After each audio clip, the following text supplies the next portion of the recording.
The laughter cut deeper than the autumn wind. Against the brick walls of Edison High, it echoed like a weapon, sharp and cruel. Michael clutched his fraying backpack closer, its torn straps holding together by threads, just like his dignity. The designer jackets and pristine bags formed a circle around him, their owners' sneers reflecting in shoes that cost more than his family's monthly rent. He could handle the cold. It was the burning shame that threatened to break him. The schoolyard had emptied 10 minutes ago, but they always waited. 5 of them, children of privilege who'd made his life their favorite entertainment. The setting sun painted long shadows across the cracked pavement, stretching their silhouettes into monsters.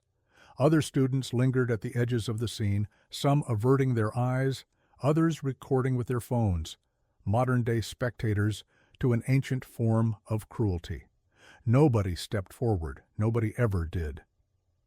A black Range Rover slowed at the school's entrance, its tinted windows reflecting the scene like a dark mirror. The circle tightened around Michael, their taunts growing bolder with each passing second. They didn't notice the car door opening, didn't see the figure emerging from the shadows. But they would. In moments, everything would change. Not just for Michael, but for everyone watching. Sometimes the best lessons come from the most unexpected teachers. Introduction, Part 1, The Daily Torment. "Check out those Walmart specials," Brad Matthews called out, his designer hoodie pristine against the darkening sky. "I think my grandfather had those same shoes during the Great Depression." The laughter that followed was a chorus of privilege, each note carefully tuned to maximum cruelty. Michael's worn sneakers scraped against the pavement as he tried to step back, but the wall was already against his shoulders, cold brick pressing through his thin jacket. Every day for the past 3 months, it had been the same routine. They would wait until most teachers had left, until the crowds had thinned enough to make him vulnerable, but not enough to leave them without an audience. The memorial bench where he used to hide had become their favorite ambush point, its dedication plaque to kindness and learning, now a bitter irony that wasn't lost on him. His mother had spent 6 hours mending this backpack last weekend, her fingers pricked and bleeding as she worked the needle through tough fabric. Just until Christmas, she'd promised, dark circles under her eyes betraying how many extra shifts she was taking. Now, watching Brad's manicured fingers reaching for those carefully sewn straps, Michael felt something beyond fear begin to stir. Introduction, Part 2, Breaking Point. "Maybe if your mom spent less time fixing trash, she could get a real job," Brad sneered, yanking the backpack hard enough to pop another stitch. The sound was tiny, almost lost in the autumn wind. But to Michael, it might as well have been a gunshot. The circle of spectators had grown, phones raised like shields, their blue-white screens illuminating faces that were equal parts fascinated and ashamed. Someone whispered, "This is too far," but the words died quickly, swallowed by collective cowardice. Brad's followers pressed closer, their expensive jackets rustling like autumn leaves. Among them was Sarah Chen, whose father owned half the mall, Tyler Rodriguez, whose pool parties were legendary, and the Wilson twins, who'd never worn the same outfit twice. They were the school's elite, self-appointed judges of worth, measuring life in brand names and price tags. The Range Rover's engine had gone quiet, but no one in the circle noticed. They were too focused on Brad as he reached into Michael's backpack, pulling out a carefully wrapped sandwich. Homemade, like always, because school lunch cost too much. "Let's see what poor people eat," he began. But the words died in his throat as a shadow fell across the group. Introduction, Part 3, Unexpected Defender. The shadow stretched across the pavement like a scene from one of those superhero movies, the ones Michael could never afford to see in theaters. A collective gasp rippled through the crowd as recognition dawned. Phone cameras swiveled, forgotten sandwiches dropped from slack fingers, and the circle broke like a spell being shattered. There, In a simple black hoodie and jeans stood Tom Holland, his expression carrying the same quiet intensity he brought to his most serious roles. "Interesting show you're putting on here," he said, his voice cutting through the sudden silence. He wasn't wearing his Spider-Man suit, but somehow his presence carried more weight than any superhero costume could. His eyes moved from face to face, lingering on Brad's designer hoodie, the dropped sandwich, Michael's torn backpack. The schoolyard had become a stage, and every student there knew they were witnessing something that would live forever on social media. Brad's face cycled through emotions: shock, embarrassment, a desperate attempt at recovery. "We were just," he started, but Tom's raised eyebrow stopped the words cold. The real-life Peter Parker had faced down supervillains on screen, but right now his focus was entirely on a different kind of evil. Rising Action, Part 1, A Hero's Intervention. Tom moved with the same fluid grace that had made him famous, but there was nothing choreographed about this moment. He bent down, picking up the wrapped sandwich with a gentleness that made several onlookers shift uncomfortably. "You know," he said, brushing off the paper with care, "when I was filming my first Spider-Man, I was nervous about lunch breaks." He turned the sandwich over in his hands, his voice carrying across the now silent schoolyard. "All these massive stars around me, and there I was, this kid from London, with my mum's homemade sandwiches." The crowd hung on every word, phones still recording but lowered slightly, as if their owners were forgetting to be spectators. Tom's eyes met Michael's, and there was something in them that went beyond celebrity kindness, a genuine understanding that made Michael's throat tight. "The thing about homemade sandwiches," Tom continued, handing it back to Michael with the same respect he'd give a precious prop on set, "is that they're made with love. Can't buy that in any shop, mate, not for all the money in the world." Brad shifted his weight, designer sneakers scraping against pavement. The sound drew Tom's attention, and his expression shifted, not angry, but disappointed in a way that hit harder than rage ever could. "Which makes me wonder," he said, turning to face Brad and his group, "what kind of person mocks love?" The question hung in the air like frost, and suddenly all those expensive jackets seemed to offer very little warmth. Rising Action, Part 2, Turning the Tide. "I was bullied too, you know," Tom said, his voice carrying the weight of memory. He wasn't performing now. This wasn't Peter Parker or Nathan Drake speaking. This was Tom Holland, the boy from London who'd never forgotten what it felt like to be targeted. "It was about my dancing. Can you imagine? Something I loved, something my family supported, and some kids decided that was their ammunition." The phones recording the scene had multiplied, but their owners were caught between documentation and revelation. Sarah Chen had lowered her designer bag to the ground, as if its presence had suddenly become burdensome. The Wilson twins weren't looking at their phones, but at their matching outfits, seeing them through new eyes. "The funny thing about bullying," Tom continued, gesturing at Brad's expensive hoodie, "is that it's never really about the things bullies pretend it's about. Those kids weren't really mocking my dancing. They were trying to fill something empty inside themselves." He turned to Michael, including him in the conversation, rather than talking about him. "Just like this isn't really about a backpack or a sandwich, is it?" Brad's face had gone from red to white, his carefully constructed world of social dominance crumbling under the weight of authentic stardom. "I just thought," he started, but Tom cut him off with a gentle headshake that somehow carried more force than any harsh word could. Rising Action, Part 3, The Breaking Point. "You didn't think at all, did you?" Tom's words were soft, but carried across the schoolyard like thunder. "You just saw someone different from you, someone who couldn't fight back, and thought that made you powerful." He reached down and picked up Michael's torn backpack, examining the careful stitching with a reverence that made several students look away in shame. You know what real power is? It's what Michael's mum did here. Spending hours fixing this bag because she loves her son. That's strength. That's character. The crowd had grown larger now, with students emerging from after-school activities drawn by the commotion. Whispers rippled through them as phones passed footage backward, creating a wave of real-time revelation. Tyler Rodriguez, who had been Brad's faithful lieutenant in torment, slowly stepped away from his friend's side. The Wilson twins exchanged glances heavy with unspoken recognition of their own cruelty. Brad stood alone now, his expensive clothes suddenly looking like a costume rather than armor, his hands clenched and unclenched, searching for the control that had slipped away. It was just a joke, he tried, but his voice cracked on the last word.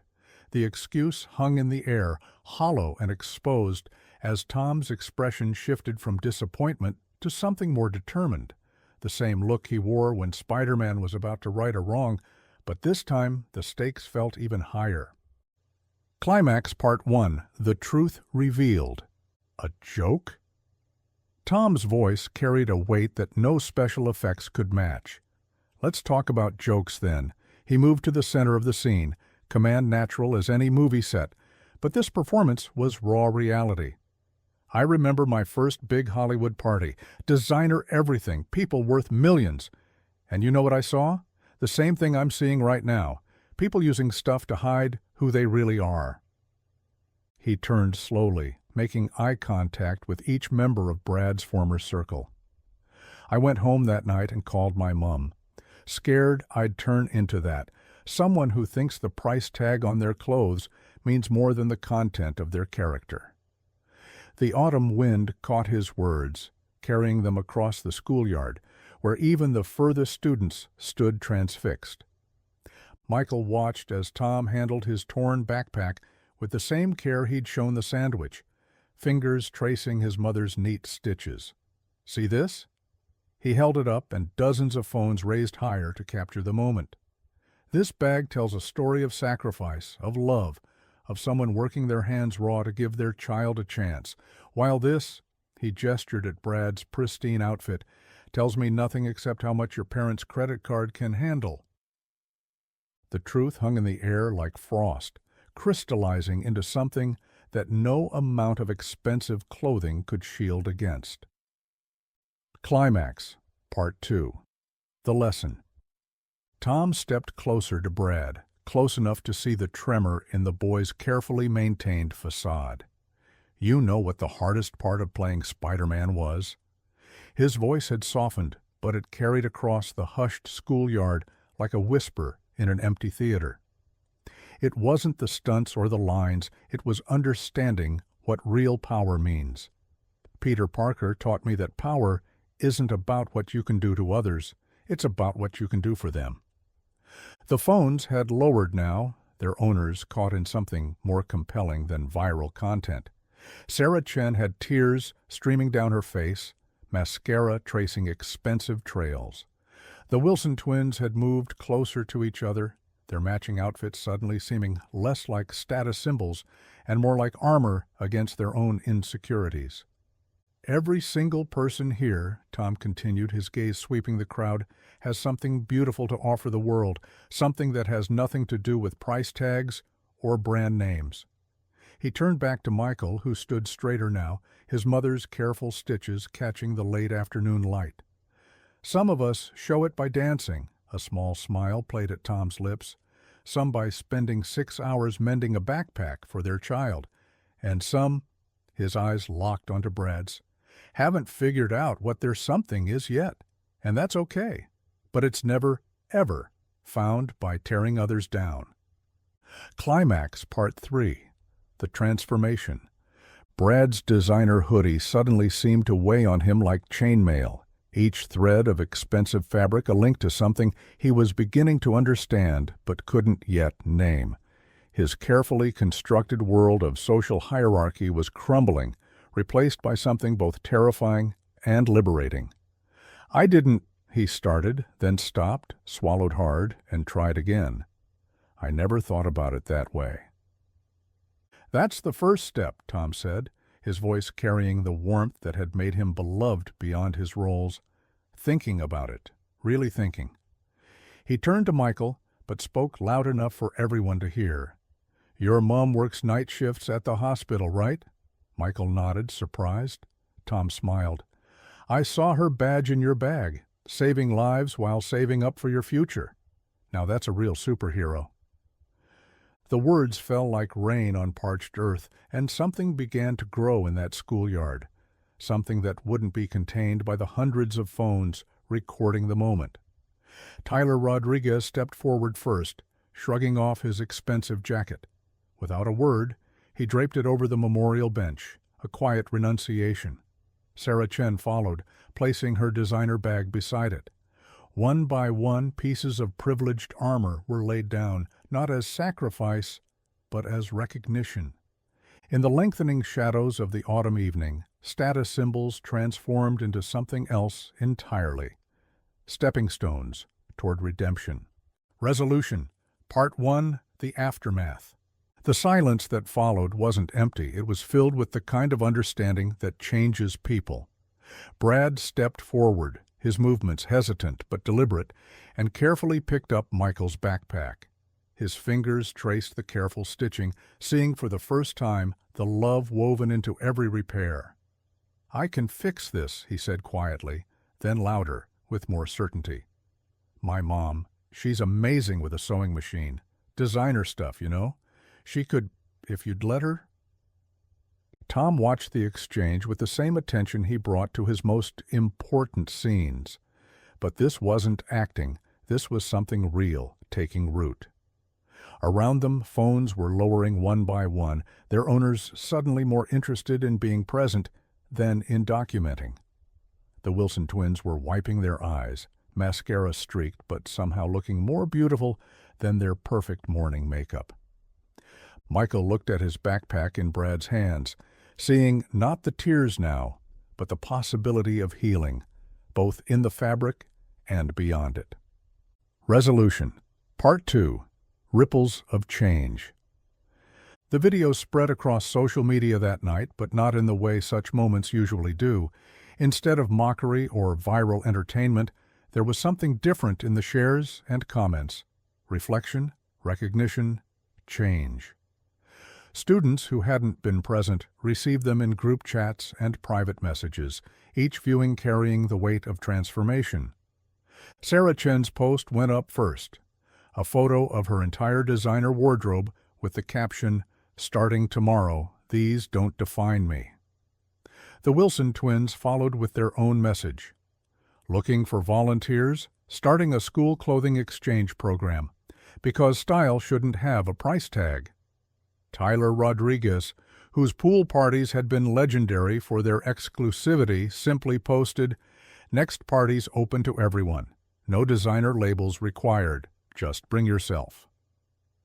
Tom watched these developments on his phone as his driver navigated through the city streets, a small smile playing at his lips. He'd played a hero many times, but this was real power. Not the kind that tears down, but the kind that builds up, one changed heart at a time.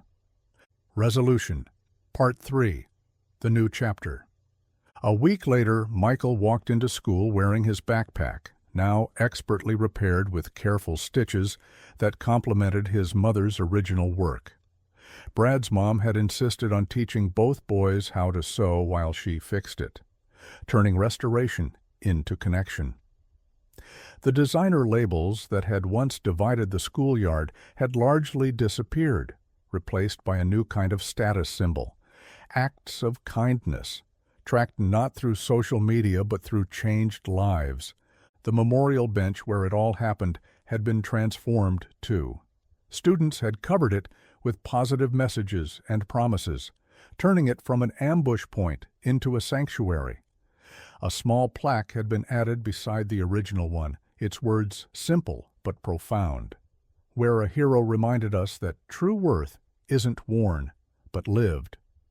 And if anyone noticed that Tom Holland occasionally checked the school's social media posts, watching as former bullies became protectors and social barriers crumbled, well, That was just another kind of superhero story. One where the real power wasn't in stopping villains, but in helping people find the hero within themselves.